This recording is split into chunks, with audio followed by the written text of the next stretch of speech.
দর্শক, বিএনপির চেয়ারপারসন খালেদা জিয়ার শারীরিক অবস্থার সর্বশেষ খবর জানাতে আমরা যুক্ত হচ্ছি। মেডিকেল বোর্ডের চিকিৎসক ডাক্তার AZM জাহিদ হোসেন জানিয়েছেন, খালেদা জিয়ার বিদেশ যাত্রার বিষয়টি নির্ভর করছে মূলত তার বিমান উড্ডয়নের শারীরিক সক্ষমতার ওপর। তিনি জানান, বিভিন্ন উচ্চতায় বিমান চলার সময় যে চাপ সৃষ্টি হবে তা খালেদা জিয়া নিতে পারবেন কি না সেই বিষয়টি বিবেচনায় নেওয়া হয়েছে। চিকিৎসকরা মনে করছেন এখনও সেই চাপ নেওয়ার মতো সক্ষমতা তার হয়নি। ডাক্তার জাহিদ হাসান আজকের ব্রিফিংয়ে আরও বলেছেন, বিএনপি চেয়ারপারসন খালেদা জিয়া এর আগেও এর চেয়েও খারাপ অবস্থায় ছিলেন, কিন্তু সেখান থেকেও তাকে ফিরিয়ে আনা সম্ভব হয়েছে। দেশি বিদেশি চিকিৎসকদের সমন্বয়ে গঠিত মেডিকেল বোর্ড চিকিৎসা শাস্ত্রের সব ধরনের প্রয়োগ করে তাকে সুস্থ করে তোলার সর্বোচ্চ চেষ্টা চালিয়ে যাচ্ছে।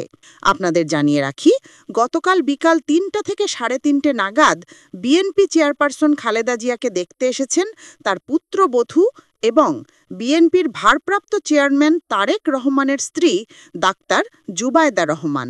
তিনি বাংলাদেশে আসার পর থেকেই দিনরাত খালেদা জিয়ার শারীরিক অবস্থার খোঁজ খবর নিচ্ছেন এবং মেডিকেল বোর্ডের চিকিৎসা ব্যবস্থা তত্ত্বাবধান করছেন। মেডিকেল বোর্ডের সদস্য AZM জাহিদ হোসেন এও জানিয়েছেন যে বিভিন্ন সূত্র থেকে নানা ধরনের সংবাদ পেয়ে গণমাধ্যমগুলো ভিন্ন ভিন্ন খবর প্রচার করছে। তিনি সতর্ক করে বলেন, এই সময়ে খালেদা জিয়ার শারীরিক অবস্থা নিয়ে বিভ্রান্তি ছড়ানোর সুযোগ বেশি থাকে, তাই তিনি বারবার সতর্কতা অবলম্বন করার আহ্বান জানিয়েছেন। তিনি বলেছেন, খালেদা জিয়ার শারীরিক অবস্থা নিয়ে শুধুমাত্র এই মেডিকেল বোর্ড যে তথ্যগুলো দেয় সেগুলোর ভিত্তিতেই সংবাদ প্রচার করা হোক।